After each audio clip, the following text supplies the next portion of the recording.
going on, everybody? I got a little bit of food in me, and that is taking the headache away. And I'm feeling better. That has an effect, like just being moody, hangry. You ever heard the term being hangry, where you're angry because you're hungry? Oh, that happens. That's real. That's a real thing. I need to get better at having things. I'm low on snacky stuff and things that I can make quickly other than like peanut butter and jelly, which I didn't even think about at first because I'm trying to go grocery shopping every other week instead of every week because of the move situation. I'm trying to keep as much money in the bank as possible so when it's time to make a move, I can pay for the move. Um, Having to come up with 2 months' rent after you just paid for rent like it totally throws off your rhythm, especially when you're not making enough money to save anything. Or every time I do save up a little bit, I have to just completely empty out the bank account again over some dumbass bullshit. So, first time I got some money in the bank, I had to pretty much dump it all into moving to Texas. Then I got enough money to buy a car, had to dump it all into moving to a new place. Now I'm about to get a car again, I got to dump it all into moving again. I've literally had to empty my bank account 3 times in a row now to move since September. Each of which I could have bought a car. Each time I had more than enough money to get myself some sort of car. And I had to dump it into move. Dump it all into moving. Dump it all into moving. Dump it all into moving. How many more fucking times do I have to move in the span of a year? But angry. It's just like Master Yoda says, the teachings of Yoda. If you're angry about something, it's because you're afraid of something. It's because you got fear about something and it turns into anger. For whatever reason, fight or flight. When you get stressed out about something, your response is either to fight or flight. Fight is anger, flight is fear. So you're either going to try and turn tail and run away from the situation and because you're fearful, or that fear turns into anger and you're going to stand up and fight. And it's kind of a mix of both right now. Fight and flight is taking place right now. I'm ready to fight this guy, but I also just want to get out of this place because I know that's what's best for me. Putting distance between this guy and myself.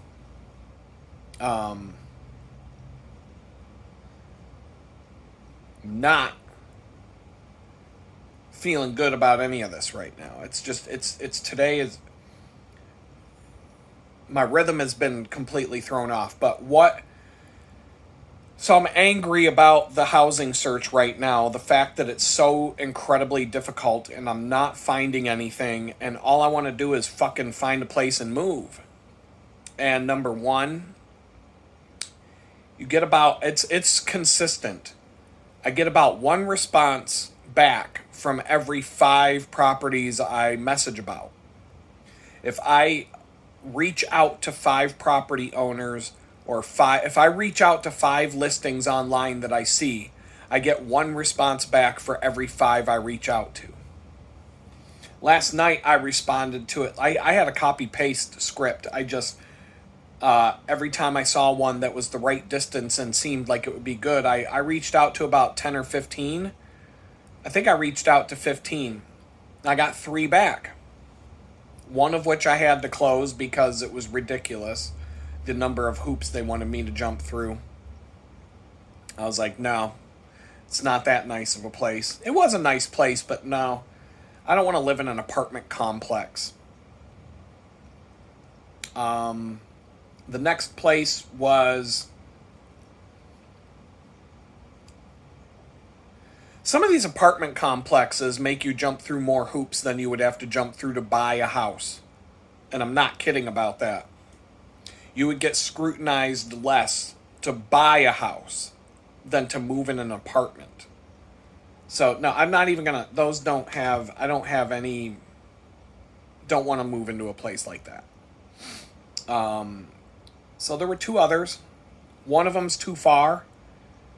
Price is good, price is right, but it's 29 miles to go to the bakery, and I'm trying to keep my radius 20 miles. I found a way to use Facebook Marketplace to show me the places that are available in the radius of where I'm trying to be, without using the map view. It's actually working okay. The map view is completely useless. But if you can center the map, and you got to use a desktop computer to do it, you can't do it on the app. The app is garbage compared to the web browser version. So, but it works. I can get I can set a location, and then I can set a distance from that location, and it's finding me good places to pick from out of that. So it's working. Craigslist is pretty fucking useless, but it's how I found this place. But once again, what good did that do me? But it just, at the end of the day, I don't know. But the fear, what am I afraid of? Like, what? I'm angry about this search. I'm angry about the fact that I'm being forced to do it. I'm angry about everything. But what does it stem from? It stems from a fear of ending up homeless again. The fear of being homeless is strong. I've been through that. I don't want to go back. And it's not just the hassle of being homeless, but in my situation, being homeless again will cause an uproar of problems and strife that go way above and beyond the problems and strife that you would have being homeless in the first place. The amount of problems that would come into my life as a result of being homeless are multiplied because I'm on probation and my case is based in Pittsburgh.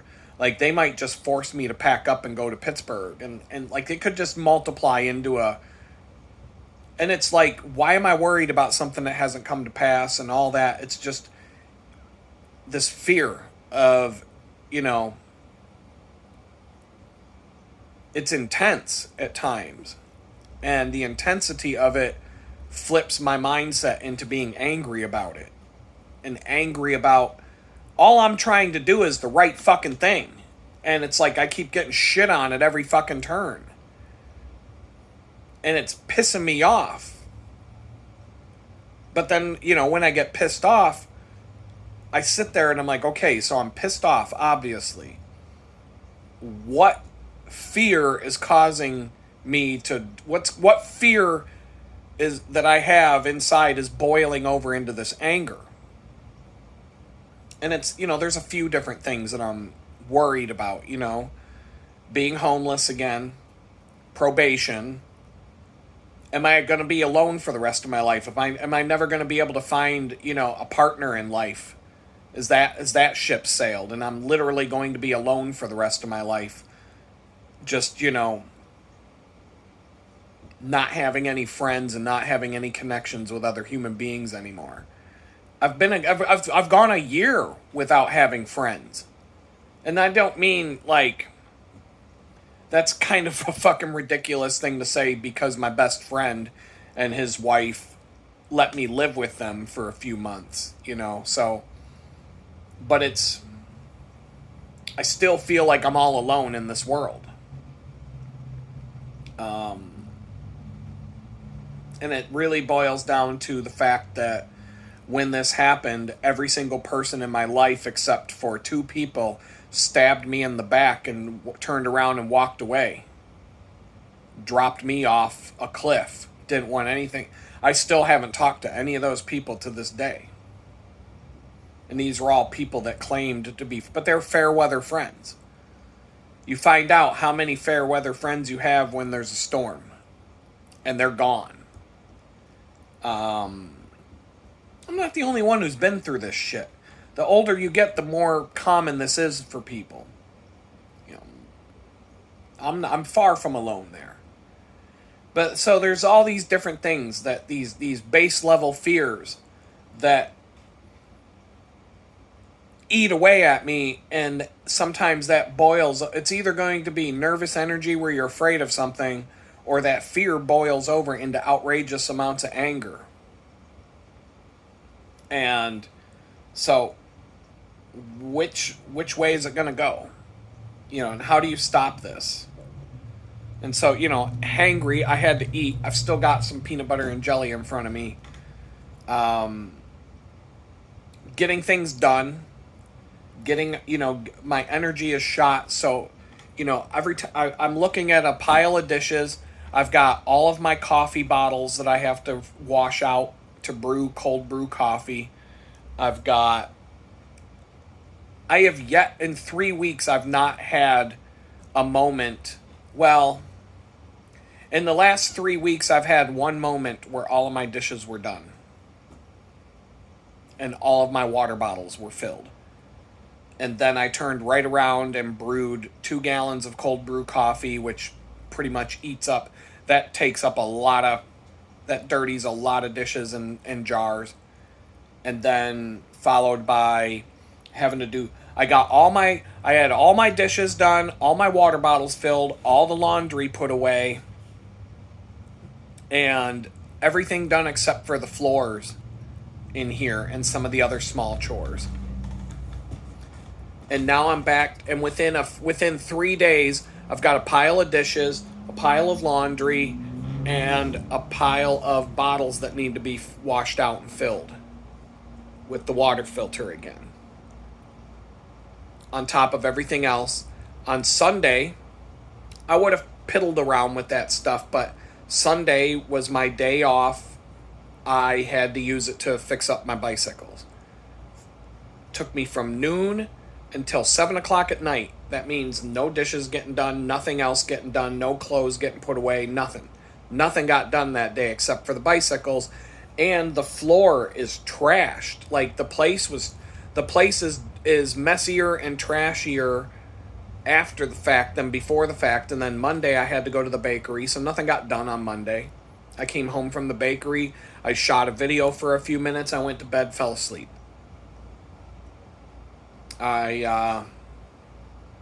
Yesterday I had no energy. Today I'm just a complete basket case. I'm a flake in every sense of the word. I'm trying to get myself out of this funk. But it's like when you're cramped, when you're stuck in this tiny little fucking shithole room, this tiny little room, and everywhere you look, it's just fucked. You just see nothing but problems, problem, mess.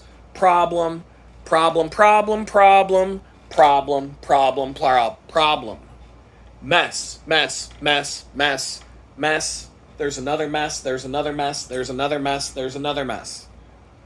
Everywhere I look, I see, that's all I see. Oh, and then the floor, that's a big mess. Oh, and that mess, and that mess. There's 3 more messes. There's another mess. I just looked at 15 messes that I have to clean up. If I took the next 3 days of my life and did absolutely nothing else but clean those messes, that might not be enough time to get the messes clean. And 2 days after that, it's going to go right back to being messy. It's not much difference than the bakery. The bakery, it's kind of crazy when you work at a food place. At the bakery, we will deep clean the bakery sometimes when we're slow. Like pull things away from the wall and clean, like fully clean. Take everything out of a cooler or, out of a cooler and clean it spotless. Put it all back in. Every single time we do that, 2 days later, it goes right back to looking the way it did. 2 days. The shit doesn't even last 2 days when we deep clean stuff, because it's just a chaotic place to work. Things get spilled, things get dropped, things get moved around, things get into places, nooks and crannies, and just, it's a messy job. Flour, sugar, you know what I mean? Imagine how much flour When you take 6 50-pound bags of flour and dump them into a giant bin, do you think all the flour is going to go in the bin? Or do you think maybe some of that flour is going to end up on the floor? You know what I mean? And some of that flour is going to end up on my shirt. Some of that flour is going to end up on my pants. I'm going to look like a ghost when I come back out to the main room. Sometimes a cloud of flour just goes boof up in the air, and it gets in my hair, it gets everywhere. And that's just refilling one bin, leaves a mess. So, yeah, we try to keep the place clean, and it is a clean place, don't get me wrong. It's actually one of the cleanest kitchens I've ever seen in terms of a business. You know, restaurant kitchens, bakery, whatever. This is one of the cleanest things I've ever seen in terms of food service. But what I'm saying is we strive to keep the place clean, but you can pull a cooler away from the wall and deep clean it completely, and 2 days later you can pull it away from the wall and it's going to look just like it did. Like, and that's just like behind the freaking cooler. That like somehow crumbs and food particle and things just get back there during the hustle and bustle of everything. You just can't keep it clean. You can clean the area where we mix all the doughs, where all the big bins of flour, sugar, and all the ingredients are. We will pull all of these bins out from where they're stored and clean everything spotlessly. We'll clean all the bins. We'll put everything back. We will make that look brand spanking new, as if nothing's ever been done there before. Within 24 hours, it looks like hell again. It doesn't even last 24 hours when we go and clean it to the deep clean level. But if you don't deep clean it and you don't do that on a regular basis, over a period of time, it's going to get disgusting and it's going to get like hazardous. So you do have to clean it. You do have to get down on your hands and knees and scrub and clean at a deep level. But you just have to know in the back of your head, 24 hours later, it's going to look like you didn't even do it. But you know that you still know that you've done good. And so this is kind of like what I was talking about earlier, some of the things that, there are things that I have to keep up with every week. And if I don't, they get out of control. Laundry. If I don't do laundry once a week, 2 weeks, it's going to be fucking it'll take more than twice as long to do laundry if I don't do it in 2 weeks than it would take to do laundry once a week for 2 weeks. Let's just suppose, I'm making up numbers, but let's say the total amount of time it takes me to do laundry, including running the washer and dryer and grabbing everything out, walking over there, loading it, coming back, going back, switching it, pulling it out of the dryer, bringing it back, folding it, putting it all away. Let's say it takes 2.5 hours total. Now, it doesn't mean I'm busy for 2.5 hours. Babysit. A lot of that's letting the machines do their job and then just going back and, But let's say 2.5 hours between when I start and finish the laundry, if I go straight through and don't dilly-dally and let the clothes sit in the machines too long when the machines are done running. Okay, let's say 2.5 hours. You got to give 5 minutes to go load the thing. It's going to be about let's say 45 minutes. Let's say an hour to wash, an hour to dry, half hour to fold and put away. 2.5 hours. If I let that stuff go for 2 weeks, now it's going to be like 7 hours to do the laundry. It's not going to be 5 hours. It's going to be about 7, because now I've got to do 2 loads of laundry. I got to go back and forth more often, switch. I got to go load the first load, go away, come back, load the second load, put the first load in the dryer, come back. Then I got to come back and swap them again. Then I got to come back and swap them again. And then bring back, and now I've got all the clothes dry. Now I got to fold them and put them away, but there's twice as many clothes, and it takes twice as long. When you add it all up, it's like 6-7 hours.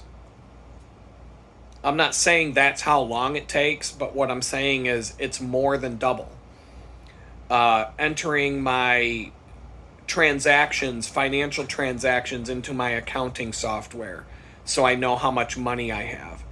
There are automated bills that come out of 2 different checking accounts. There are paychecks that I get every 2 weeks that have to be entered a certain way. There are, invoices that I send, checks that I receive, and then grocery shopping, Amazon,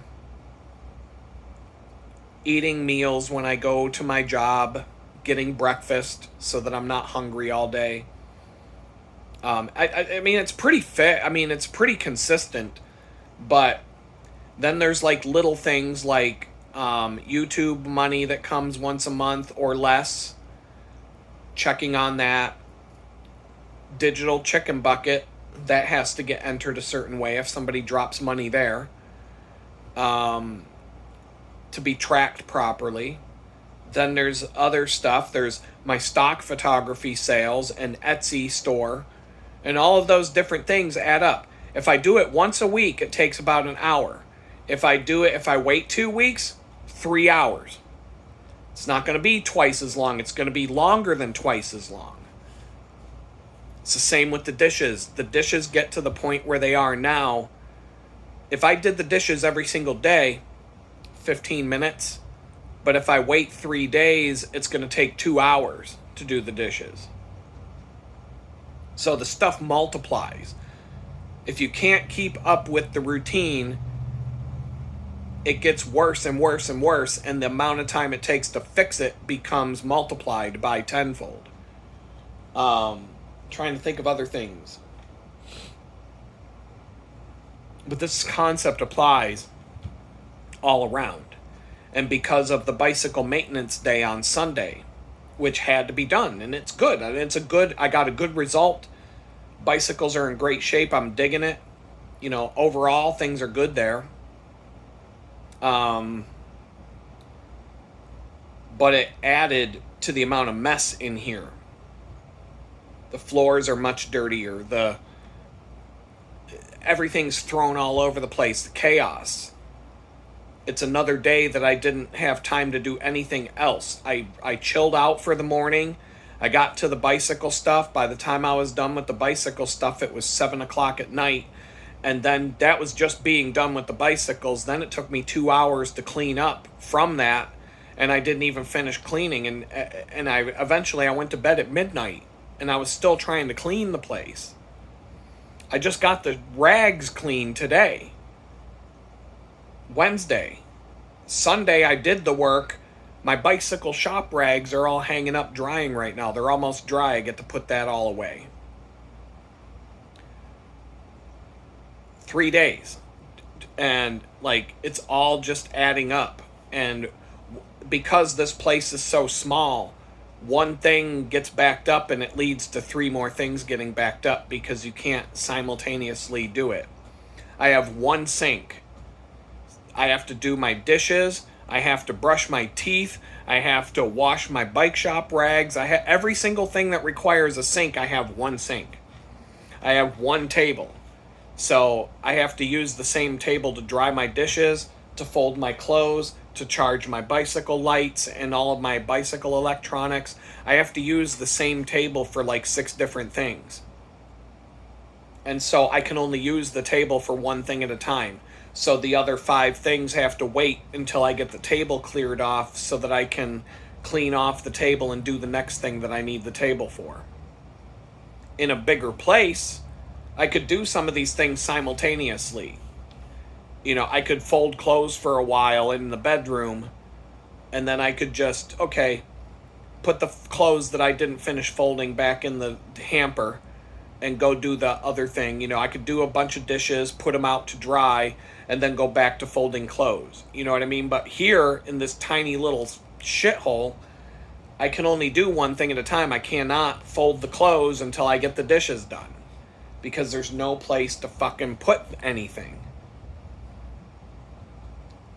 And there's no, like, the dishes get to the point where there's no place to put them. So I have to dry each individual dish by towel, and some of the things I can't, because you can't get a towel in there, or like certain things I can't get in with, like bottles and stuff like that. I can't dry out the inside, so I have to leave those out to dry. But anything that I can dry with a towel, I have to dry with a towel, which takes even more time than just leaving it out to dry. And it's like all these little things, they don't sound like much on the surface, but multiply them one after the next, after the next, after the next, after the next. And all these little inconveniences add up to a major pain in the ass. And a major disruption of your time. This tiny house has disrupted my time so much, between the cycling, the outrageous amounts of cycling just to go to a part-time job, the fact that I can only do one chore at a time, the fact that I can't just like, I'll go work on one thing here and I'll work on another thing over there, and eventually it gets all done. Like, you can only do one thing at a time.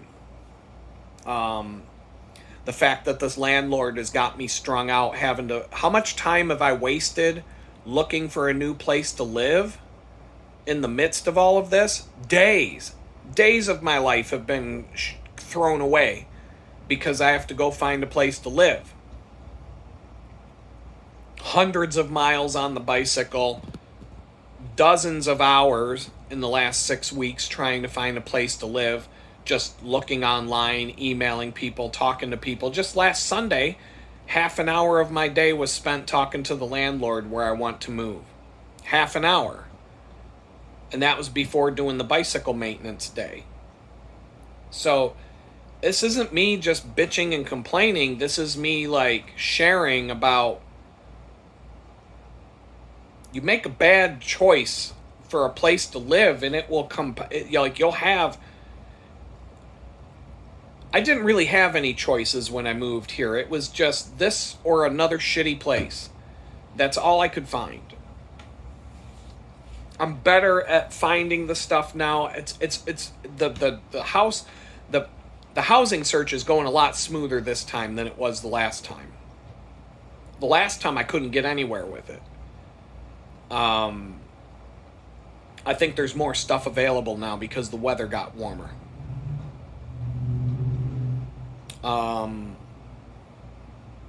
There's another thing. The power keeps flickering in here. Like, the power company, like the electricity in this neighborhood is terrible.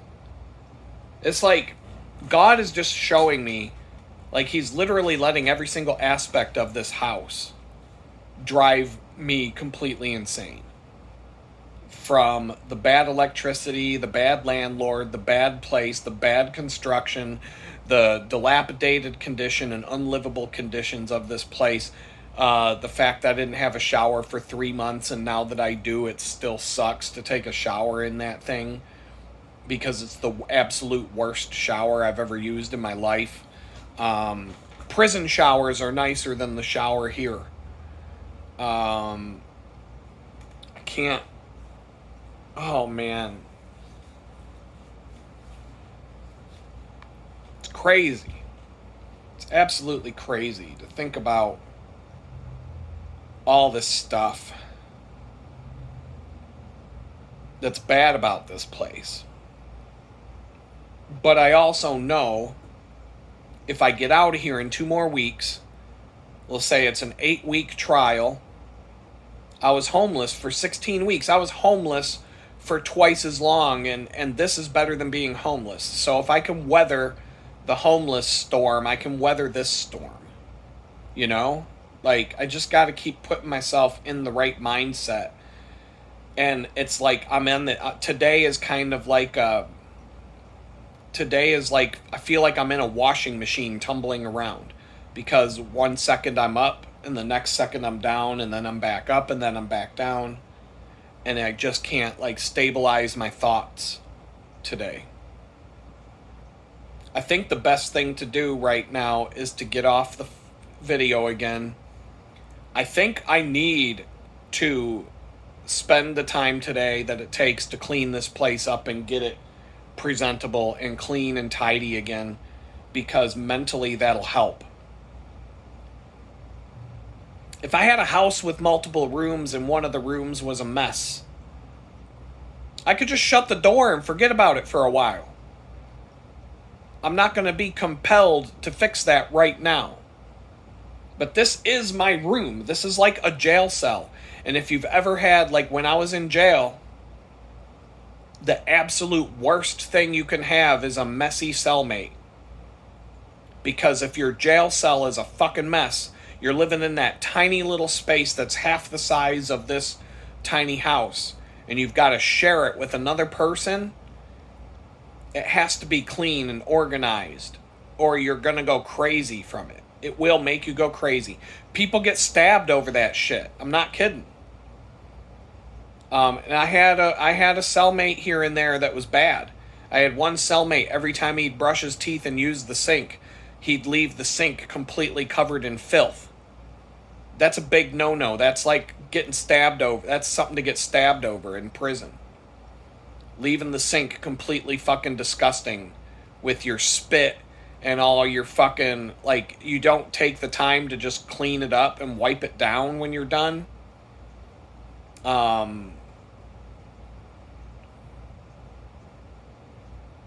Yeah, like, you have to do that. You have to keep stuff clean. You get one tiny little table in a cell that two people have to share. And so the stuff on the table, you're going to figure out like whose stuff goes where. But if you've got a clean person living with you in the cell, and you can agree about who gets to put what where, and you'll figure it out, and you can keep it all nice and tidy and clean. That doesn't mean it's going to be perfect every day, but I would take the time on a daily basis. At certain times of the day, I would make sure all the dishes, anything with food in it, is clean, everything's organized, everything's where it's supposed to be. And then, there'd be other times where I might just be too tired and I go to bed and leave things the way they are for the night, deal with it tomorrow. But for the most part, you go to the bathroom, you keep that toilet clean, you use the sink, you make sure the sink is wiped down and clean. Because it'll drive the other person crazy if you don't. And like I said, I've seen fights break out over cleanliness because it drives people that crazy. So I'm thinking right now, a big part of my psyche right now is telling me I need to get the chaos out of my view. So I'm thinking that's what I'm going to do right now. I'm just going to suck it up. I'm going to do whatever I have to do to get clean, get my place back in order, and then I'll sit down and try to get some productive things done in front of a computer screen. And I know that I've just got to get to the finish line here and find a place to live, and I'm on the cusp of that. And hopefully the guy that I call tomorrow, he tells me we're good to go, clears the runway for me to come in for a landing. But he's done enough and he's said enough to convince me that it's probably not going to be that easy. And if he decides to jerk me around some more, I'm just going to take that as a sign that it's just not meant to be, and I'm going to put all my effort in going after the other place that's still available, because they were trying to make it smooth for me to move in, lowering the move-in costs, and just, they seemed, they all are going to be friendly. Like that commenter said, they're all going to be friendly to deal with when they're trying to get you to move in. But that's actually not true. I've dealt with landlords that are complete assholes. before you move in. And they're not friendly.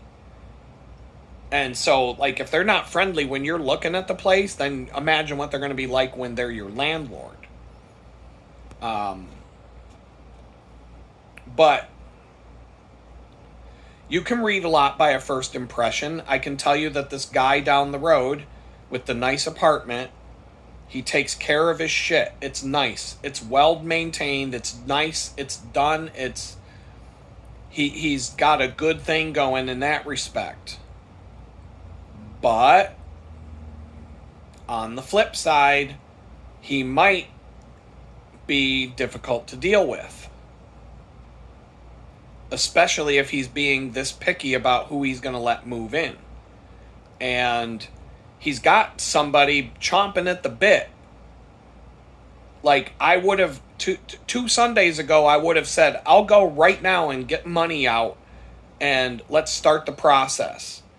Well, I'm going to show it to some other people and I don't know and just kind of like, oh my God, come on, dude.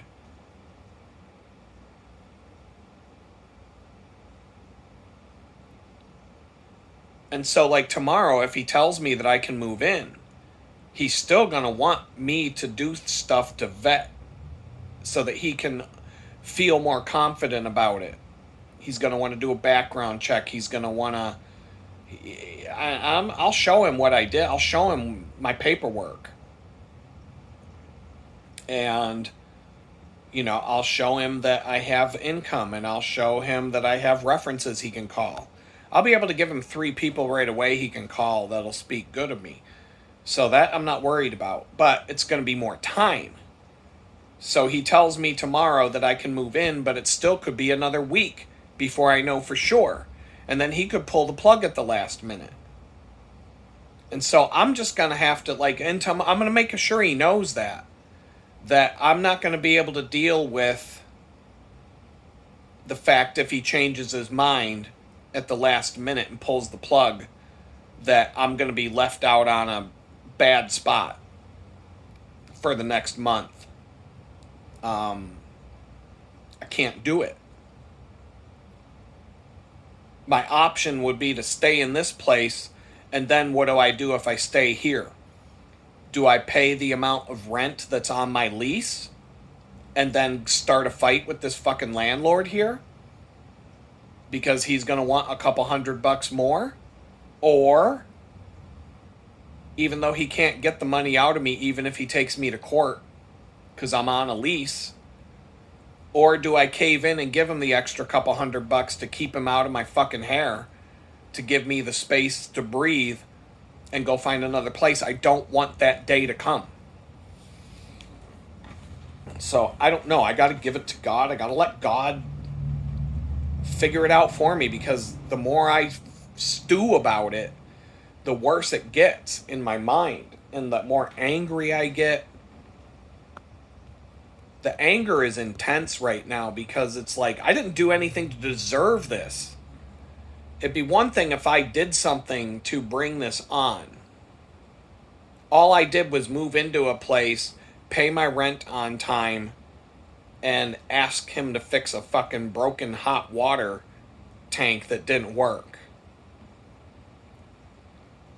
I just wanted hot water. So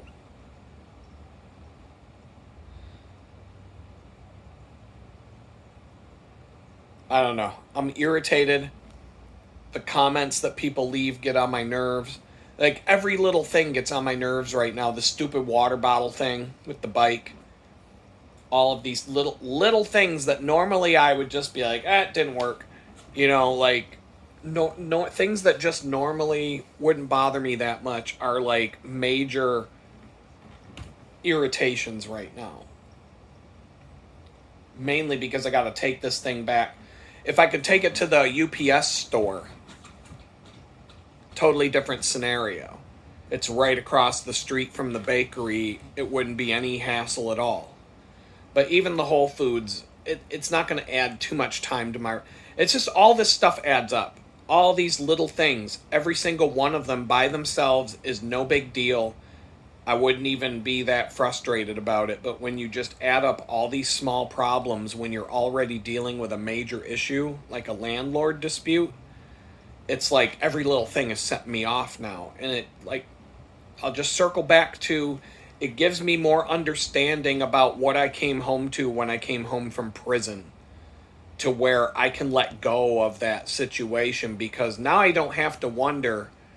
I sit here and think about it from time to time, and I'm like, I'll say, basically, I'll say to God, I'm never going to understand why things went the way they did. It's never going to make sense to me. Those would be, that would be pretty much the summarization of when I talk about it with the man upstairs. That's generally what I say. I'm like, look, it's never going to make sense to me what happened, why it went the way it did. But now that I'm going through this, it's like, okay, it makes more sense now. When you combine everything together, if I was in the situation right now where somebody I really cared about was in prison, and I'm going through this, and if my life were what it is right now, and I had somebody who was real important to me, but they were in prison for, even if they were in prison for some shit that they didn't deserve to be in prison for, I can imagine, like, it would be bad enough dealing with that situation, but with all of this extra shit on top of it would be too much. It would be too much. And it would probably cause me to completely treat that person like shit that didn't deserve it. And so it's like, now it's making sense. Things that didn't make sense are making sense. I think part of what I'm going through right now is for that reason, to make sense out of something that didn't. And there's probably 10 other lessons to learn here. And when things do get better, I'll be able to, instead of, it's kind of the same thing right now. It's like, as bad as things are in this place right now, it's better than being homeless and living in a fucking homeless shelter. So at the same time, it's like, my mind just keeps going around in circles, getting upset, getting angry, getting afraid, whatever, and then getting at peace and acceptance and all of that. But it's just churning and churning and churning and churning, and it's wearing me down. It's wearing me down, and I can't slow down and just take a deep breath and chill. The days just keep going by so fast that I feel like I can't do, like, it just, I don't know. Do any of you ever feel like the days go by a hell of a lot faster than they did 10, 20 years ago? Like, you can't get as much done in a day that you used to be able to, because somehow these fucking cocksuckers in charge figured out how to manipulate time with the CERN project and the HARP projects and all these different things that they're doing to fuck with the world and perform experiments that could just destroy the world. Like Stranger Things, where they just manipulate space and time to the point where they fucked something up, and we're all living in like some accelerated universe where there's still 24 hours in a day, yet it's half the time that we used to have. And like, for some reason, that's why we can't get as much done anymore. Every day just goes by faster and faster and faster, and it's like, where did the time go? I remember when a day used to be like a long time, and now it's like the blink of an eye, and it's tomorrow, and then you blink your eye again, and it's next week. And a month goes by in the time span that it used to be 3 days would go by. I don't know, man. It's all... But then again, you go to prison, and you'd be amazed at how slow the days go by. So, I mean, I don't know. That's all perception. But I'm going to let y'all go. Again, I'll probably pop up the video recorder again. But I'm going to try and get some stuff done. I'll talk to you later. Peace. All right.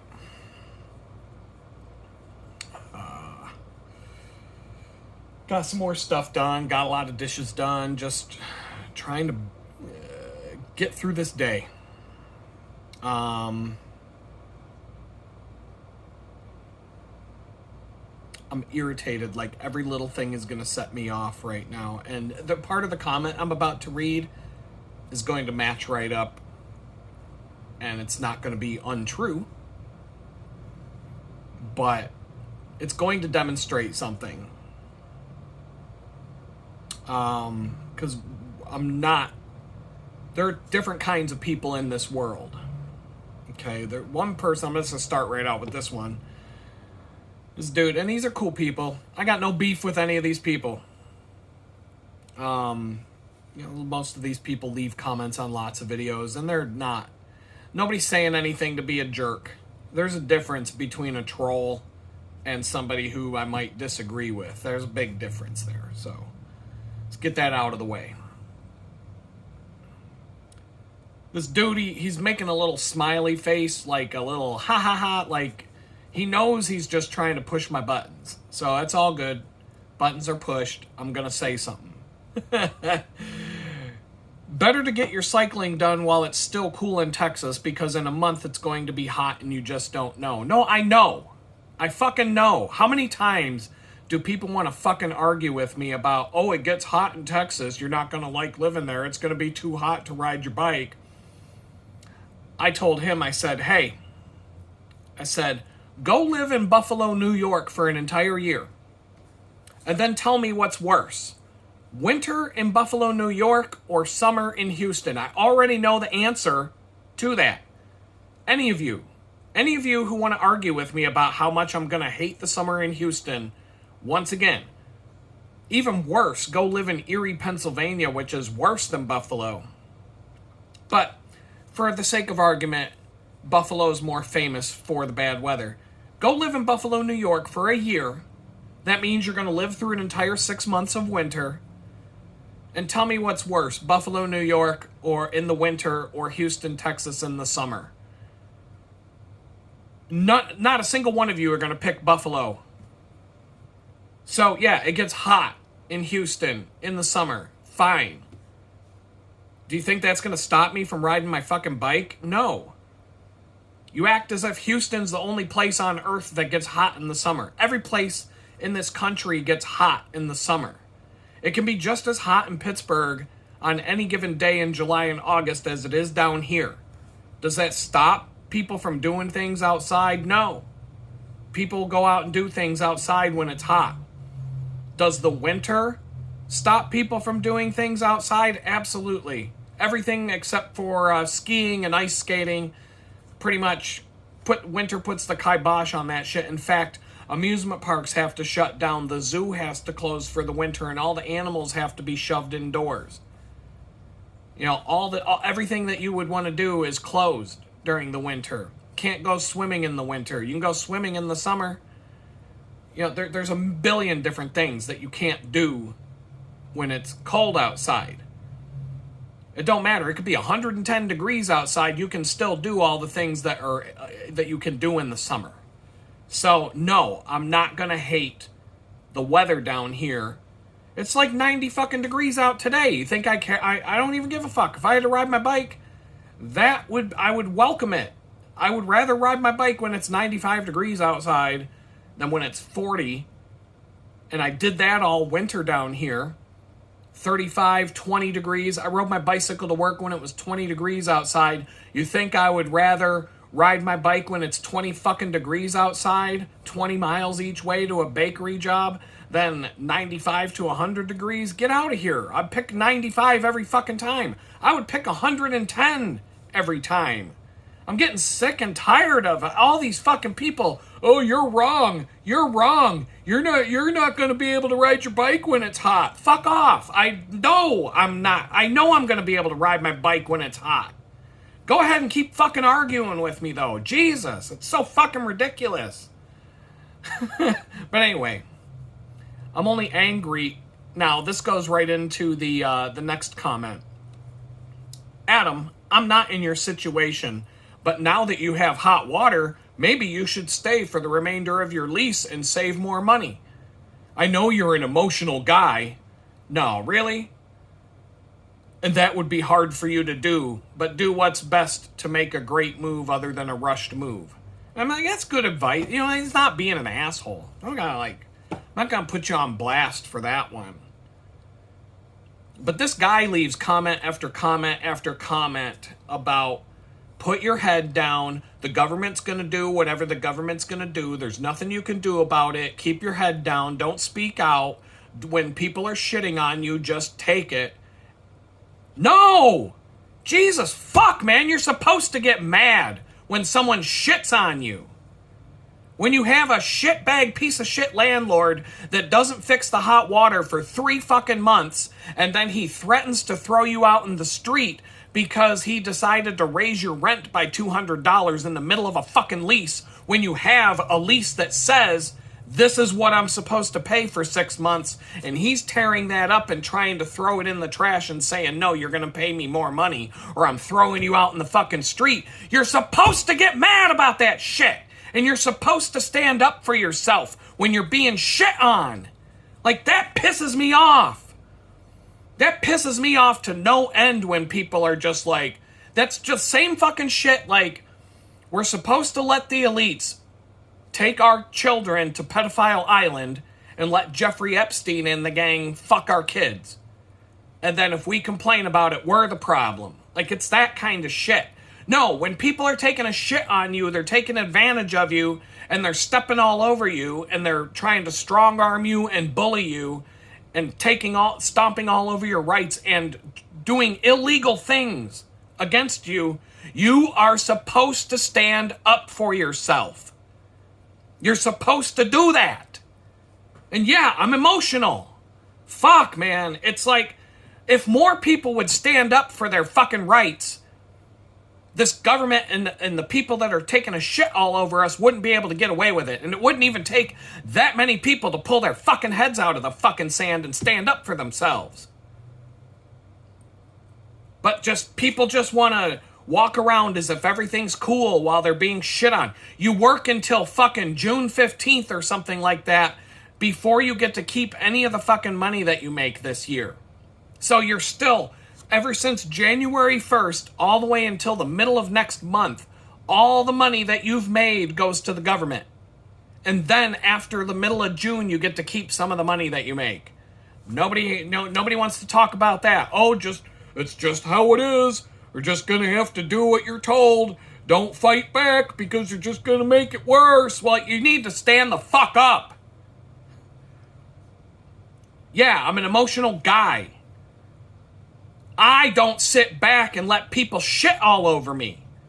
And if that makes me an asshole, then I'll be an asshole all fucking day. But I'm not going to stay in this fucking dump. After the shit this guy has pulled, I'm not fucking staying here. Like, I don't fucking get it, man. Like, that should be a no-brainer. And I'm gonna assume that between me reading this comment and me speaking out about it, which is probably going to be about a 2-week span between when I answer this comment on the video versus the day that the comment was left, I guarantee people are going to leave responses to that comment. I just have a feeling. Sometimes when people leave comments like that, other fans of the channel get on and say, you're out of your... Somebody's going to get on that comment and say, you're out of your fucking mind. Nobody in their right mind should stay in a situation like he's in right now. And what am I supposed to do, dude? Pay the extra $200 a month to stay here after all this guy is fucking done? And even though I signed a fucking lease saying this is what the price is, and if this guy decides to take me to court and try to evict me, the judge is going to throw it in the trash, even though I'm going to have to go through the hassle of going to court and defending myself. No, I'm getting the fuck out of here. There's not a single fucking place that I've looked at that would be worse than where I am right now. So, I don't know. That triggered me. I'm an emotional guy, just like the guy said. But Jesus, fuck, man, you gotta be emotional sometimes in this fucking world. Like, my God, the more you just sit back and let people take a dump on you, the more people are gonna do it. The high school bully, the bully who takes everybody's lunch money, isn't going to stop demanding that you hand over your fucking lunch money if you just keep caving in and handing the bully your lunch money. But stand up, grab a fucking chair, and hit the bully over the top of the fucking head and knock him down on the ground and make him bleed out. Then he's not going to come after you for your lunch money anymore. Stand the fuck up for yourselves. It's fucking, it blows my fucking mind that people just want to be shit on and don't want to stand up for themselves when they're being taken advantage of. It gets on my fucking nerves. Like that's one thing that I actually get triggered by when I see people who do that. Strategically, there are things I could be doing that I'm not, because it's just going to bring more stress to me, but I am getting the fuck out of here. I didn't just move at the last day of the month. I didn't decide to pack up and move on the last day of the month because it was too hectic and stressful. Maybe, but I'm not staying till the end of the fucking lease. You're out of your fucking mind. What's going to go wrong next with this asshole? It's never going to end with him. If I cave in, he's just going to keep finding ways to fuck with me for the next 2 months, and I'm just going to I'm out. I'm done with it.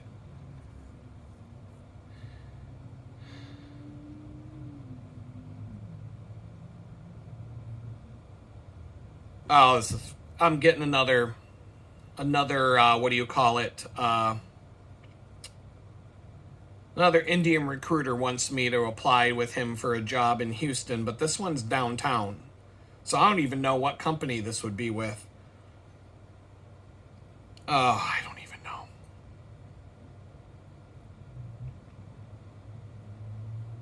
I'm really on edge today, so it's like, I just decided, I'm like, the best thing for me to do today is to clean my place and to get things so that when I look around, I don't see chaos everywhere I look. Because everywhere in life is fucking chaos right now.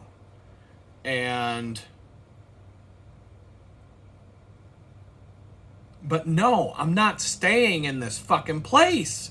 Who in their right fucking mind would go through what I've been through with this asshole and stay? Oh yeah, I'm just gonna take it. Here, let me bend over so you can stick your dick in my fucking ass. No!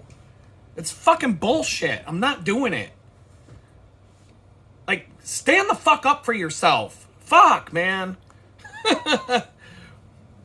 I'll put up with a little bit here and there, but no, I'll always make a stand for what's right when it goes to this level. And I always get rewarded for it. Always. The good Lord always comes through when I make a stand for what's right. It may not be overnight, but I always get rewarded for doing the right thing when I have to make a stand for something like this. So, I don't know. Tomorrow I might be getting a phone call that tells me everything's going to be cool and you're moving into a really good place. And I'm not, keeping these, these videos are out of date. So, there isn't a lot of stuff.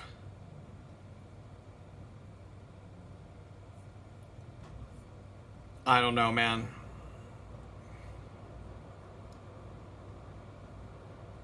Yeah, I'm just getting lots of smart-ass comments on this series of videos right now, but it just boils down. I'm looking at some more come in.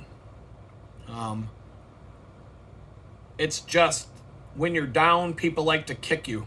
They like to come by and kick you. And I'm not saying that all the people, the two commenters that I just blasted I said, I don't got any beef with any of you. You're coming from a good place. You got good intentions. You're not trying to be a troll. I get it. I'm an emotional guy, he said. Obviously I am. But we need more people like that. We need more people that'll stand up and not put up with the fucking shit that's being tossed our way. We need it. We need more people like that. I'm not going to back off. Does it mean that I'm going to follow through with all 5 things? I have 5 different things I can do to this landlord legally. Not violent, not illegal, all in the bounds of legality to wreck this dude. Do I want to? It's kind of 50-50, to be honest. There's just as many benefits to doing it as not doing it. I think it's more like I'm going to keep it in my back pocket. When I leave this place, if he continues to harass me, shit's going down. No fucking doubt about it. But if I can leave this place and leave it behind and make it part of my past and just move ahead, that's what I want to do. I don't want to keep looking back in the rearview mirror and dealing with this shit after I'm gone. So, I've made up my mind on that. By the time you're watching this video, it's probably going to be after the end of the month, because I've scheduled videos all the way to May 20th as of right now. And whatever the date was that you're watching today's video here on May 14th, I've shot a whole bunch more videos, and I'll string them along however it makes sense to do so, and schedule them one day after the next when I sit down. Probably later tonight I'll schedule a few more, or just upload the files and do the metadata later. It's crazy. I'm antsy to watch Andor, the last 3 episodes. They are not available to me as of yet, but I might check out what's going on there. I hope. I haven't heard. Well, anyway, I don't want to say too much, but I hope everything's cool. Hope nothing bad happened.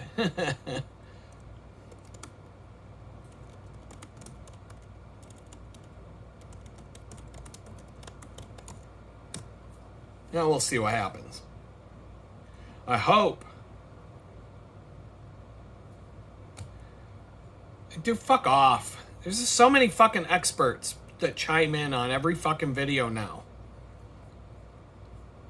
Acting as if I don't... I love how people just assume I don't know anything about anything. It just like... But then again, it's like...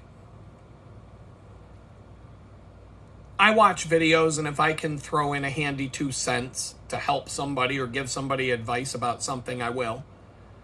And I shouldn't be sitting here like, oh, fuck this motherfucker, but I'm not. But it's like some people just say things that are so obvious that like T-Mobile, did you try unplugging it and plugging it back in? Yeah, I did. I unplugged it and I plugged it back in. Because that's a lot easier to do than get in touch with you fucking assholes so that I can listen to you read off your script about unplugging it and plugging it back in. In fact, if I could fix it by unplugging it and plugging it back in, then I wouldn't have ever had to fucking reach out to you assholes. So yeah, I unplugged it and I plugged it back in. Can we move on to the next step or whatever at this point?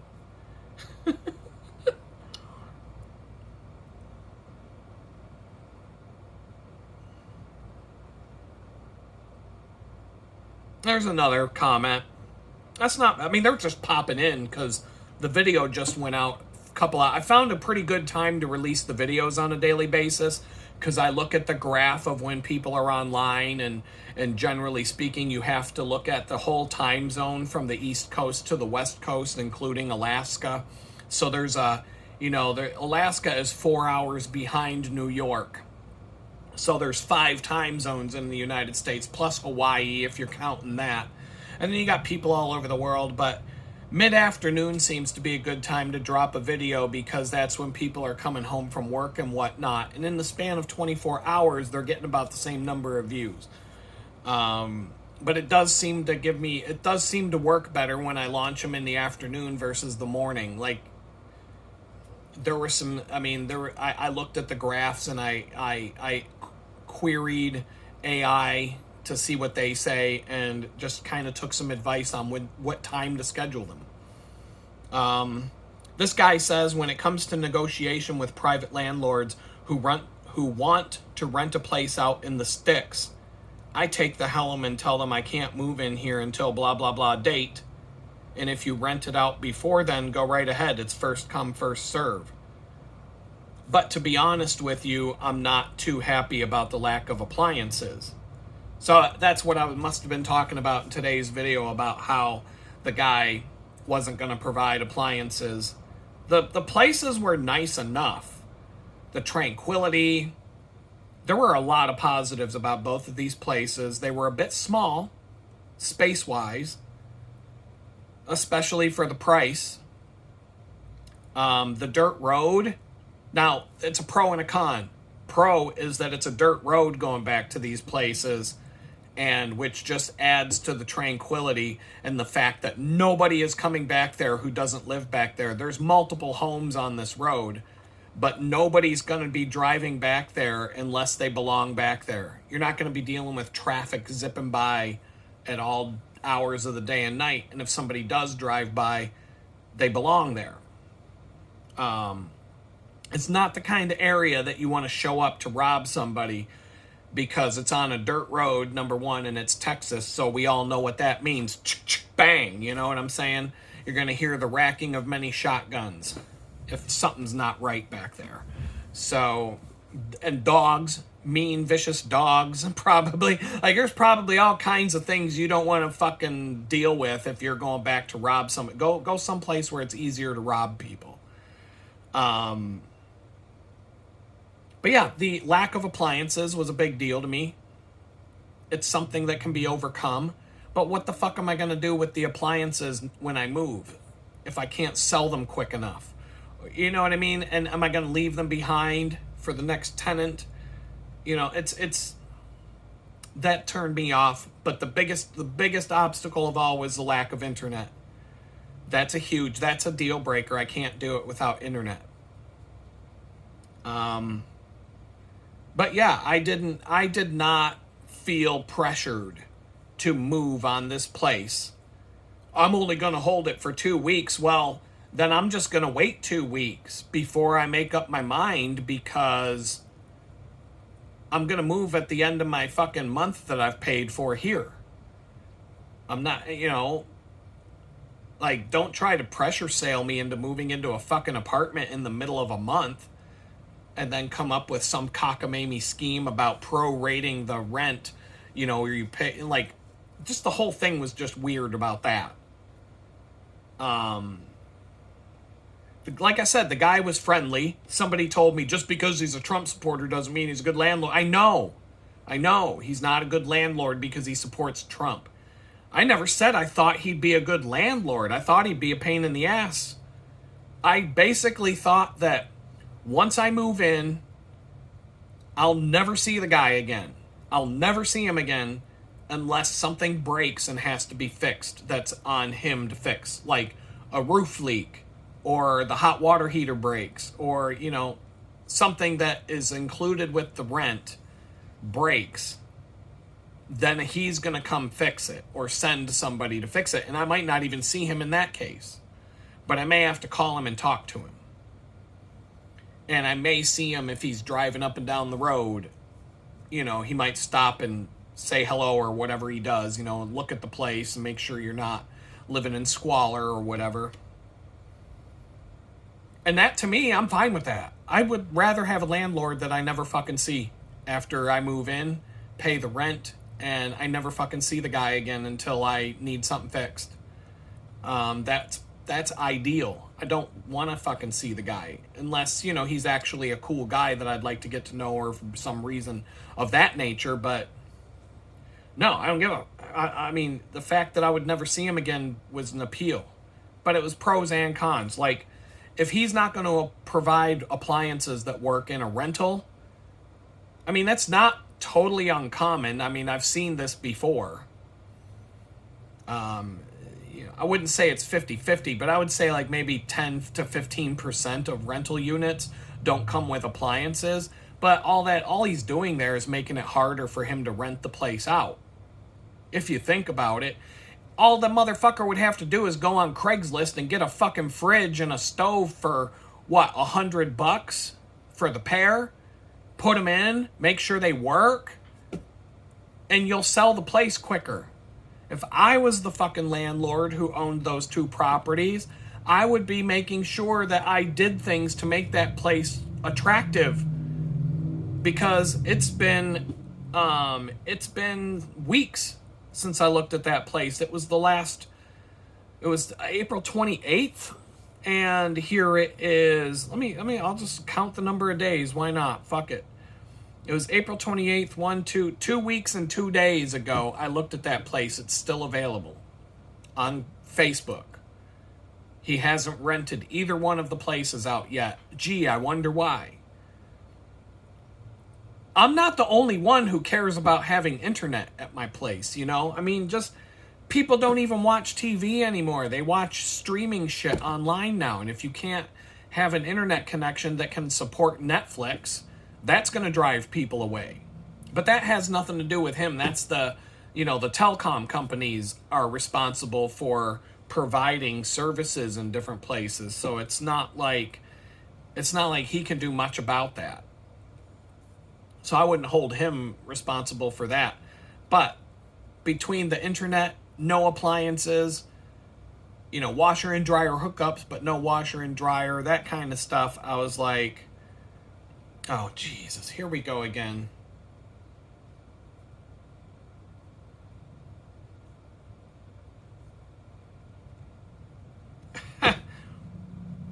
Yeah, and people are just people are making comment. That is a drawback of doing these videos on a delay like this, because people are leaving comments about shit that I've already made a decision on. So, first point of order is that you can always use an electric single burner cooktop that plugs into the wall.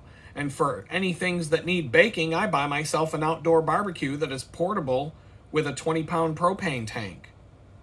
Okay. Number one, I have a double burner electric cooktop that plugs into the wall. I don't need a single burner. I have a double burner, but it came with this place. So this particular one that I have is actually nice. I like it. I would actually buy this one. I've used a couple of them in the past that were terrible. They didn't heat up high, and they didn't get hot enough to cook with. They didn't get hot enough to boil water quickly. This thing is just like an electric stovetop on a full range. It's great. It works great. It's one of the positive things about this place is that cooktop works good. It can be inset into a countertop. So if you cut a hole in a Formica countertop or whatever with a Sawzall or something like that, a rotary tool or whatever you use to cut a rectangular hole, if you measure it out right, you can drop this thing in and have a flat cooktop that works good. And you could even put brackets in to secure it and hold it nice and still so it doesn't flop around on you and stuff. And but you could still pop it out for easy cleaning. But no, it's great. It works good. I would put that in a cabin. If I built myself a off-grid cabin, I would put in a cooktop like that. It would be nice and compact. And no, some of these are good. This particular one, I don't know the brand. It's like a China Mart brand that you get on Amazon, but I would totally bookmark it and buy this one again. Or I would buy it myself is what I'm saying. But, so yeah, if I move into the place and the stove doesn't work, but both of the places I looked at that are attached to this video had a fucking stove. Just one of them might not work and the fridge might not. There was no way for me to know whether the shit worked unless I move in and then find out. I could get a refrigerator that's the same size as the fridge I have in here and be fine for a long time. It's not big enough for storage for the long term, but it definitely can hold 2 weeks worth of food and drinks, no problem. And if I had a vehicle to drive, I could go and pick this shit up all day long. I could get a fridge that size for $50 on Craigslist or Facebook Marketplace, and an electric cooktop like that I could probably get for $10-20. And as far as an oven goes, you can get a convection oven. If you want to bake something that's big, a gas grill that with a lid that comes down that you can regulate the temperature of. You can fit some big stuff in there, but you're going to have to go outside and use it outside. Or you can get a convection oven like a Breville. a Breville oven. I mean, those things are like $300, but that's top of the line.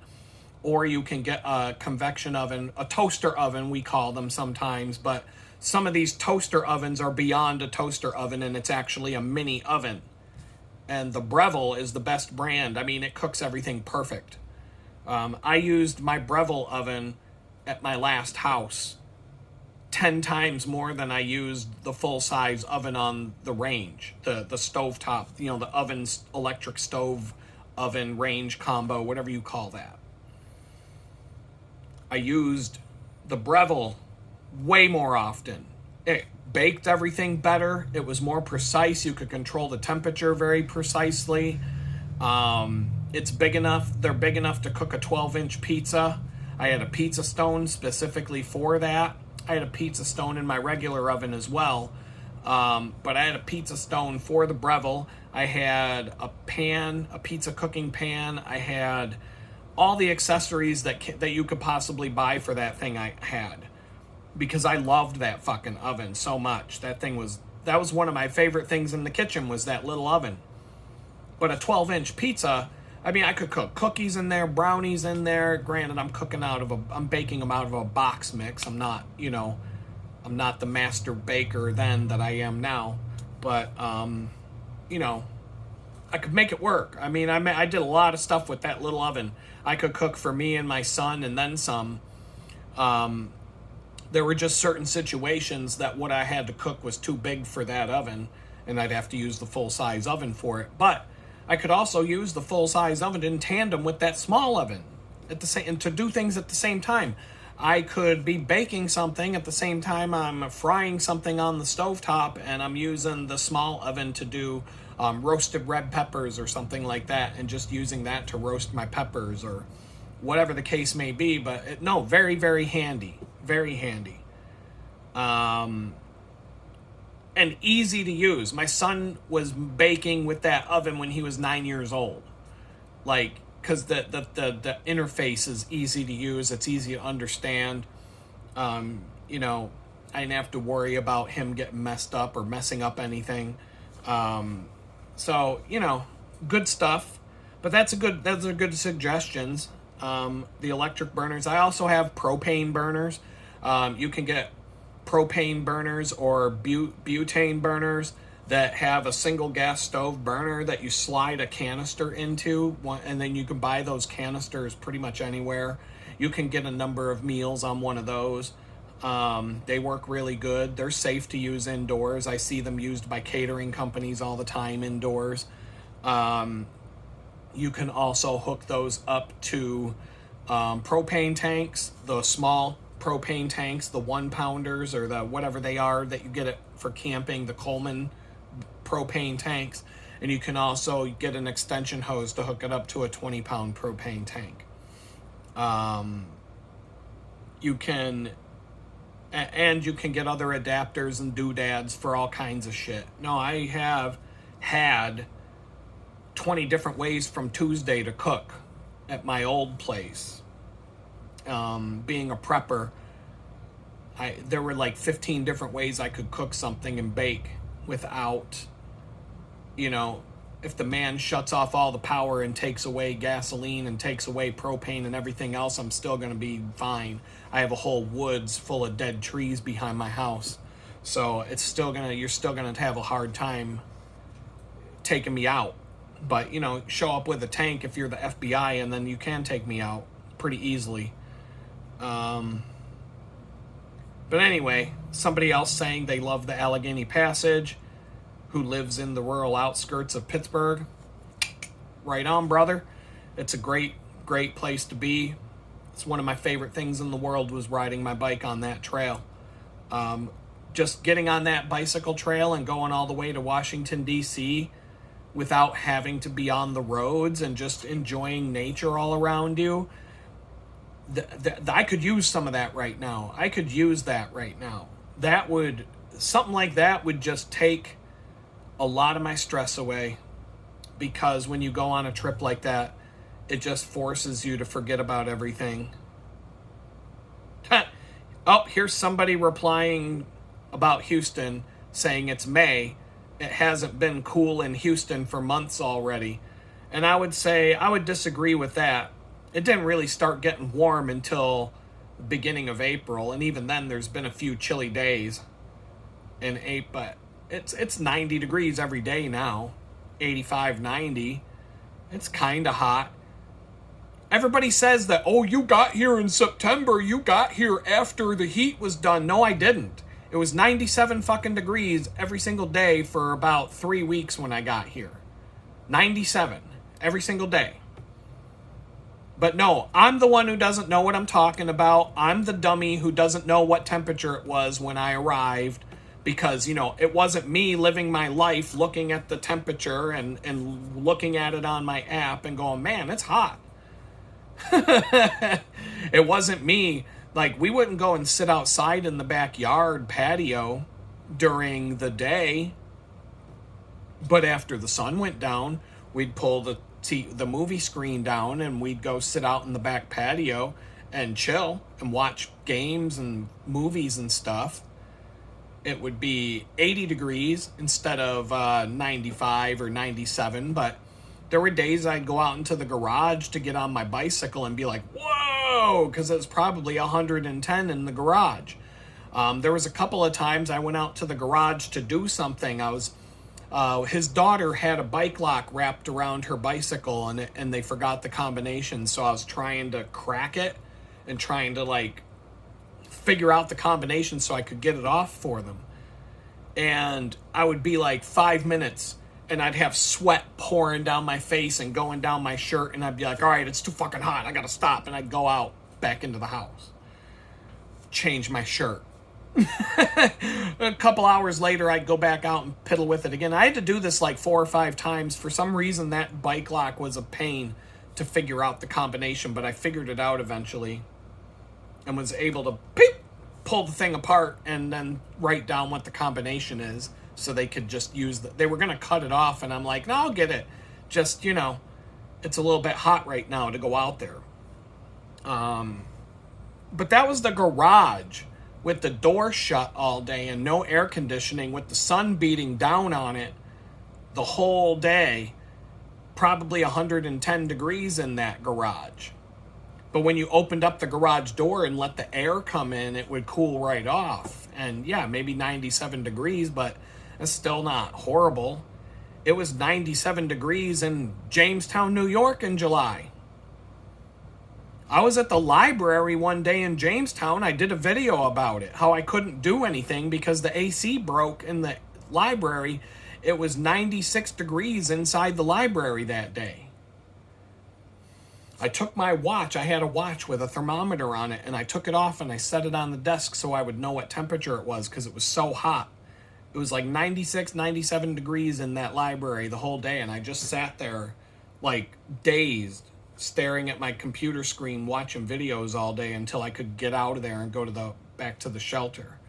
They fixed the AC the next day, so it was back to normal, but that day was rough.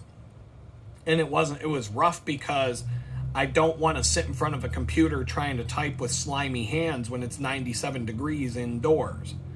But in order to be 97 degrees indoors, do you know what temperature it had to be outside for the inside of the building to be that hot that day? Houston temperatures, Texas temperatures. It can be, I don't think it gets that hot in Alaska, but in the middle of summer it can. I don't think it ever gets up to like 90 degrees unless it's some freak of nature thing. But in New York, it definitely gets up to 90-something degrees. You ever been in Washington, D.C. in the middle of summer? Not only is it like 96 degrees to 100 degrees, you're smelling urine in the fucking air everywhere you go, from all the homeless people and the drunks walking around town and all the drunk congressmen and women. I mean, it smells like fucking piss, and it's 100 degrees outside. It's just as hot in the Northeast as it is in Houston in the middle of summer. Sometimes. Sometimes it's hotter up there than it is here because I check from time to time. When we were in Pittsburgh and having a heat wave, 95 to 100 degrees every day for a week, I would look and I'd be like, holy shit, it's hotter here than Miami today. It happens. So to act like people from New York, to act like people who live up there don't know what it's like when it's hot outside, it's fucking retarded. Get your head out of your ass. Stop being so fucking ignorant. It's like, I don't know, get outside and travel a little bit. I don't know. Some people say they can't tolerate, this guy said he couldn't tolerate the cold, so he would choose Buffalo winter over Houston summer. Or he says he can't tolerate the heat, but he can tolerate the cold. I'm the opposite. I can't tolerate the cold. I can tolerate the heat. So maybe, there are people like that. But if you've never experienced a winter in Buffalo, go experience that. Go do that. And then see how bad you want to come back to Houston for the summer. The ideal situation, if you're rich, is to stay in Houston for the winter and then go to Buffalo for the summer. But honestly, the summer's not going to be that nice and the winter's still going to suck here. Like, I don't know, man. I would rather be here in the winter than New York. But the winter here in Houston wasn't that great. This last one, it was it wasn't what it was all cracked up to be. But it did snow a couple of days, but it was still cold, and I don't know, it wasn't fun. It wasn't like a nice escape. It was better than New York. It was better than being up north, but it wasn't like paradise by any stretch. Probably because I had to ride my bicycle everywhere I went, and that played a factor, because anything below 40 degrees is miserable on a bike. And between 40 and 50 degrees, that's not fun. And then after 50 degrees, it's tolerable, because you're dealing with the wind and the airflow, and that makes everything different. I'm already starting to acclimatize here, because now, I had to ride to work on Monday, and it had to be above 60 degrees, and I wore a sweater. I wore a long sleeve shirt to ride to work, and it was above 60 degrees, and I never do that when it's above 60. But I was like, ooh, it's chilly. I'm literally going to turn into the guy when it's 75 degrees out. I'm going out in a snowmobile suit because it's so cold. It's not going to be long. It's going to be like one more winter. As soon as after Houston summer that I'm going to hate so much, the next time it's 75 degrees, you'll see me in a fucking ski mask, in a big puffy winter jacket, winter coat, and snowmobile pants, and winter boots, and big thick gloves, and it'll be 75 degrees outside. That's coming, because I just don't have the tolerance for the cold anymore that I used to have when I was younger. But I can tolerate the heat all day long. Go on a fucking 50-mile ride in the middle of Kentucky in the mountains when it's 110 degrees outside and tell me that I can't tolerate the heat, because I've done that. I've been out on bike rides in the middle of summer in hot places where I didn't even go inside. I've gone camping in the swamps of Florida in the middle of July, and on the beaches of Florida in the middle of July where it's 92 degrees at midnight, and I'm still sitting in front of a campfire. So, yeah, do that and tell me how much I can't stand the heat in the summer. Like, get the fuck out of here. I don't know, I'm annoyed. So, I'm just going to cut off the video, and it's probably gonna be 3 days worth of videos out of the videos I just shot today. I don't know how it's all gonna fit together, but peace out. Oh, what's going on? Back at it again. It's kind of like helps me break up the day when I'm having a day like this, to just sit and talk. So I said I can't take it anymore. The situation is driving me crazy. Everywhere I look in this tiny shithole, there's another mess in my field of view that's driving me nuts. So the first thing I just did was clean. I did all the dishes. The thing is, when you live in this tiny shithole, a pile of dishes that aren't that bad look monumental, and it looks like a giant monster in the room. But because everything's so cramped and tight and there's nowhere to put anything, I can barely make a meal without having to like put things in places I shouldn't. Like, I haven't had to resort to putting food on the toilet seat with the lid down because I don't have any place to put. Oh, I'll just put this pot of spaghetti over here on the toilet seat while I cook the rest of this food. Haven't had to resort to that level yet, but it's almost like that's almost what it is.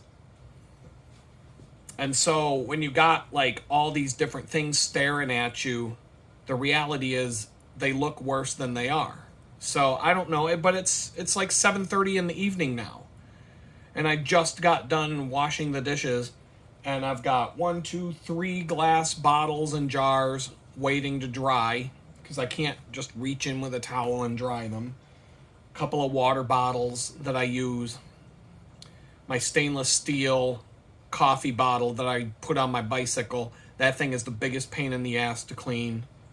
I'm going to do a review on some of these things. I'm going to do product reviews when I get settled in and like have time. I think those would make the channel take off a little bit. Doing straight up, have a, playlist for product reviews, have its own thumbnail format and everything. Adam does honest product reviews. You know I'm going to be honest.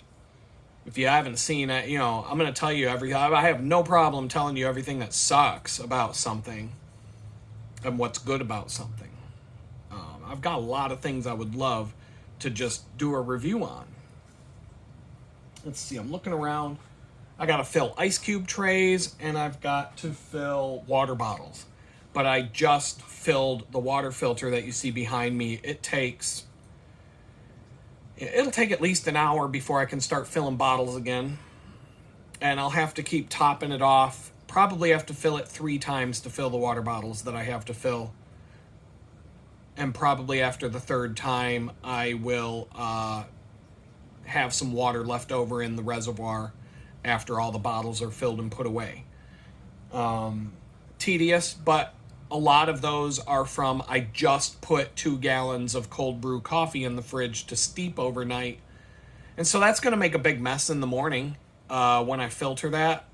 That's going to mean 4 glass jars are going to be dirty and have to be washed out, plus the lids. And then it's going to be 4 of these coffee filter things that, because there's no water pressure in here and because I have a way of washing them out now that it doesn't take as much time as it used to. I've kind of got it down in the context of, but you're looking at like an hour of doing dishes because of it. Mainly because of how hard these coffee filters are to clean after I pull them out of the jar. Plus I got to dump all I got to use a big bowl, dump all the coffee grounds out, throw those in the trash. It's basically 2 whole bags of coffee, just about. It's 4 ounces of coffee grounds for each jar. So 16 ounces of ground coffee is going in the garbage bag. And so it's like, it's going to make a huge mess as soon as I wake up in the morning.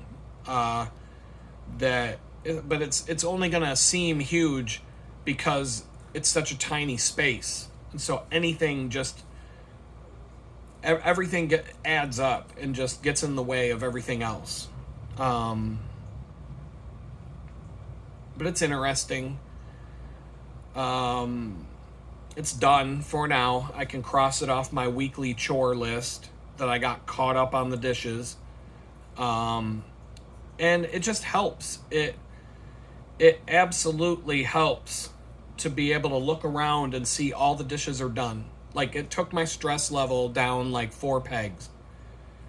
Laundry's tomorrow. I don't got energy for that today. Plus, I don't want to go in and out of that house where the washer and dryer are. I don't want to see the landlord. I don't want to talk to him. I don't want to talk to any of the other people that live in that house right now. I'm staying in this room. I keep the curtains closed. I haven't even seen what outside looks like other than I opened the door a couple times and poked my head out, and that's it. It's so unhealthy, but it's going to be like that until I leave this place. I got a bunch of stuff. I have a weekly chores list, both physical and digital things that basically they have to be done every week.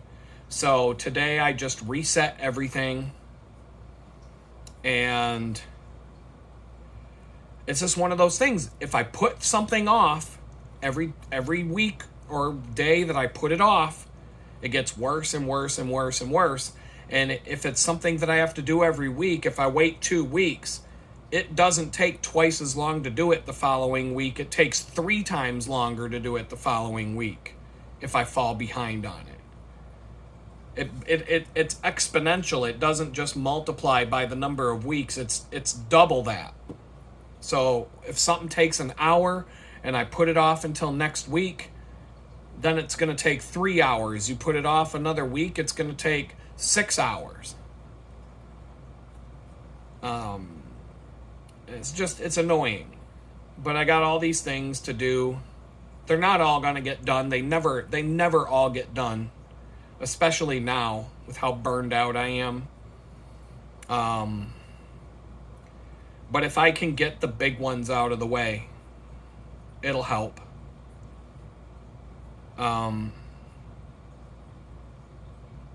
There's just so many things. This landlord situation has caused me so much hell that I just keep going back to. This is why I came home to the toxic nightmare I came home to from prison, because this is what it was like in her world, on top of the shit I was dealing with and the fact that that affected her too. Because this is too much. Like, when someone, like, it doesn't matter whether you're in a dispute with a landlord where you're going to be tossed from your home, or you're having problems keeping a roof over your head for that reason, or the bank's about to foreclose on your house, or something happened, there's a storm, it ripped the roof off your house and the insurance company won't cover the cost of a new roof, and you can't afford a new roof. It doesn't matter. Like, once that something to that level happens, that's a severe amount of stress. Because now you're fucking with survival mode. It's not just, you fuck with someone's livelihood, you fuck with someone's shelter, you fuck with the basics that somebody needs for survival, and you're in a dangerous place territorially. Back in the day, in the Wild West, if you stole someone's horse, you could get hanged for that. And nowadays, people be, well, it's just a horse. It's just a car. You steal someone's car right now, you might not even go to jail. I mean, if you're in California, if you steal someone's car, you might not even go to jail for it. I've had 2 vehicles get stolen in the course of my life, and the cops found them both, and I had to pay the fucking police to get my car back. And the people that stole the vehicle never got in trouble. Both times. I never got a fucking dime back from either of those. The insurance companies were a nightmare to deal with. I was fucked both times because somebody else stole my car. So back in the Wild West, you would equate that in the modern day to stealing a horse back then. But back then, you steal someone's horse, you get hanged. You get the death penalty for stealing a fucking horse. Why? Because you basically might have killed that person. What if that person lives out on the fucking little house on the prairie and they gotta ride into town to get supplies to feed their family or whatever, and you steal their horse, and now they've gotta walk back to the little house on the prairie that's 30 miles away? that they would have been able to get to on horseback, but now it's going to take them 3 days to walk there. And then they get home and their wife and child are skinned alive because the Indians came and burned the fucking cabin to the ground. And dude couldn't even carry the fucking food that he bought in town anyway because he lost his horse was gone. Like, you could kill somebody for stealing their horse. Like, you could kill somebody by stealing their horse because they relied on that horse to survive. And as a result, if you got caught stealing someone's horse, to the rope you go, you get hanged. And so, because that's how serious it was. And it's not really any different today. If you're going to threaten someone's livelihood, if you're going to threaten the roof over someone's head, and you're going to threaten the basic needs of survival, food, clothing, shelter, imagine how people are going to get. Remember 2020 when the toilet paper ran out at the stores? How crazy. Did you go to the grocery store in March of 2020 when this shit started? On the very first day, my daughter told me she didn't have toilet paper. I had plenty of toilet paper at the home. Problem is, I was in Pittsburgh working that day in my office. And so I had to go pick up my son. And he was like an hour south of Pittsburgh. His mom lived an hour south of Pittsburgh. I lived an hour north of Pittsburgh. So I picked up my son. And we just started going from one grocery store to the next, to the next, to the next. Literally, like, we went to 12 grocery stores that night. Not one fucking grocery store had toilet paper. Not one. I was looking to get my daughter some toilet paper. And all the stores were batshit crazy. So what we did, I wanted my son to see this too, because I knew this whole thing was a fucking scam. And I wanted to leave an impression on him so that he would grow up to remember how fucked up that was. And he would see the whole thing, the stolen election, his dad. Well, I mean, I didn't want him to see his dad getting taken away by the FBI, but that's where it culminated. So he saw this whole fucking scam play out. And now he knows it's all bullshit. And he's going to grow up to be smarter as a result of this. But when that first day, we went to at least 12 grocery stores. We didn't get home until like 11 o'clock that night. I found one roll of toilet paper at a gas station about 5 miles from my house. They wanted $20 for it. They had a price tag of $20 on a single roll of fucking toilet paper. At that point, get a fucking spare t-shirt or something. Like, you're going to be wiping your ass with an old raggedy old t-shirt and just tossing it out into the fucking woods or something before you go and buy a roll of toilet paper for $20 fucking dollars. But all the grocery stores were batshit crazy. People were piling up. The shelves were bare. People were piling up their fucking shopping carts with food.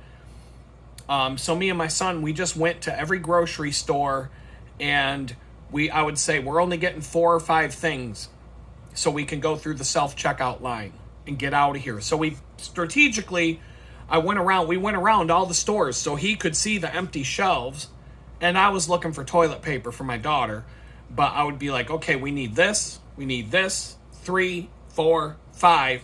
All right, I got a little basket, one of those little baskets with the handles. And I'm like, okay, we're done here. We go up and we go to the self-checkout line. 1, 2, 3, 4, 5. We're out the door because all the people with shopping carts were in lines all the way across the store. We'd be there for 6 hours waiting to pay for a shopping cart full of crap. So we got 5 things at each grocery store. Whatever a low limit would be to go through the self-checkout line. We stop at the next grocery store. We pick out 1, 2, 3, 4, 5 things. Self-checkout line, no toilet paper. Next grocery store, same thing. We're going to like CVS.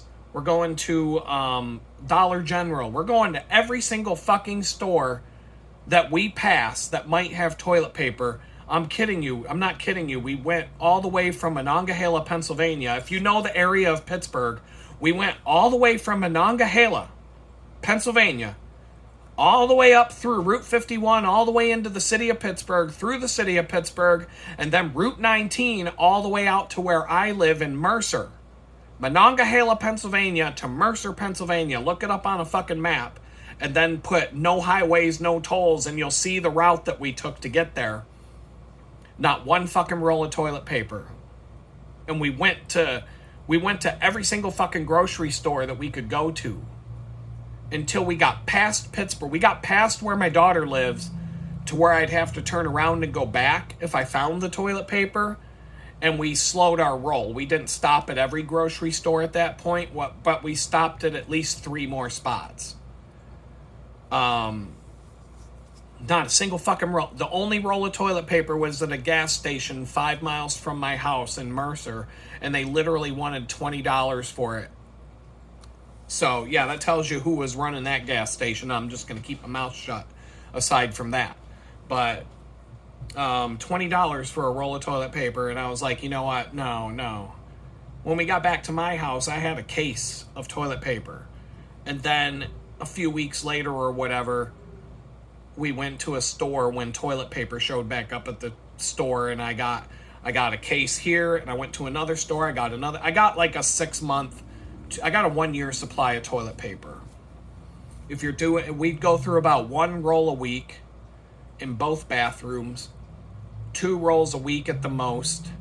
So, 100, we basically got 200 rolls of toilet paper and just stored them.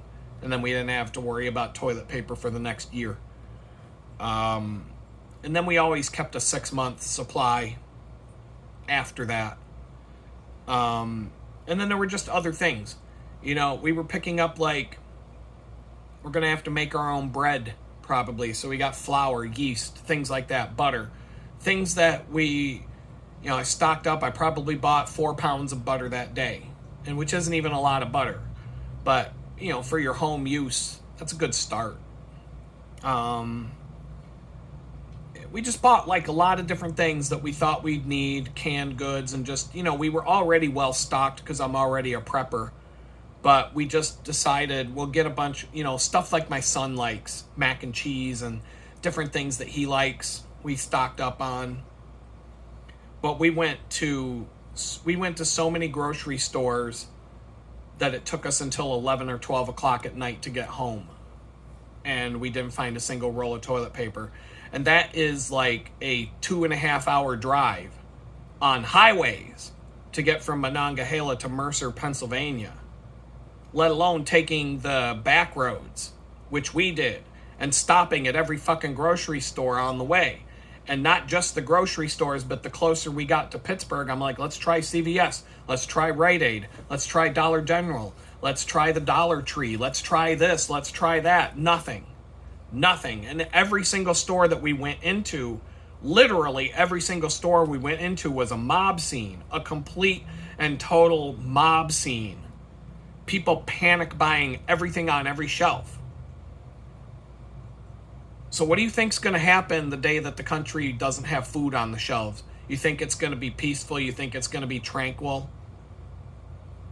If you threaten someone's livelihood, you threaten someone's food, clothing, shelter, the basics of survival, you're going to have a riot on your fucking hands. And that's just one person, let alone a whole society at once. So yeah, that's why this is stressful. Because you're threatening the basic needs of someone's survival, and that's going to provoke a response every time. It's going to happen. And so I get it. It's like things are making sense to me now that didn't make sense to me until this shit started. And I'm not going to say I agree with it. I'm not going to say I deserved the level of shit that happened during the time it happened.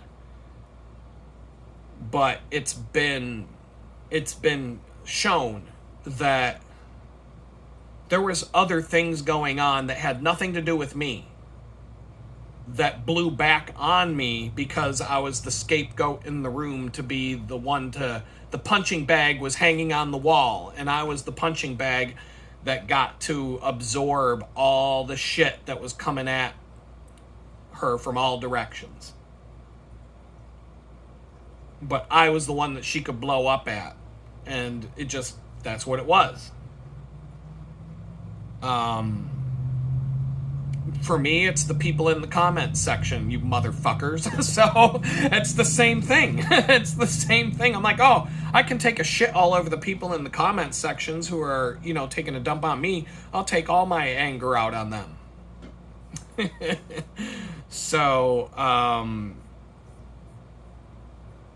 but yeah, I'm gonna run out of space here in just a couple of minutes, if not in the middle of a sentence here. So that's just another update. I'm actually gonna compile all these videos together that I've shot over the last couple of days. I'm just gonna grab and just start uploading to YouTube as the saga continues, and I'm gonna turn around and see if I can get some more chores done and just all that kind of shit, and try to set myself up for success tomorrow, because today was a lost cause. But I'm hoping that tomorrow I get some good news on the phone. And if I don't, if tomorrow morning is a bust and I don't get to move into the apartment that I want, I'm going to, before lunch, I'm going to send a text and I'm going to line up the apartment that I don't want, because it's a million times better than this one. And I've already accepted that. I've already accepted that I'll make that work. Even if it's a year of my life, it'll be better than this. It's going to be a hassle involved no matter what I do. Maybe it's the right move. I don't know. Either way, it's going to be better than where I am right now. Way better. So, nothing, I can't say nothing would be worse than where I am right now, because I've seen worse. I've seen worse listings on Facebook Marketplace over the last month. I've seen some places that make this place look nice. So it doesn't mean I'm not going to reach out to those landlords, because I'm done with this. I will sacrifice and do what I have to do to live in a nicer place, because living in a place like this is not working. So with that, I'm going to say peace out, and we'll talk again later.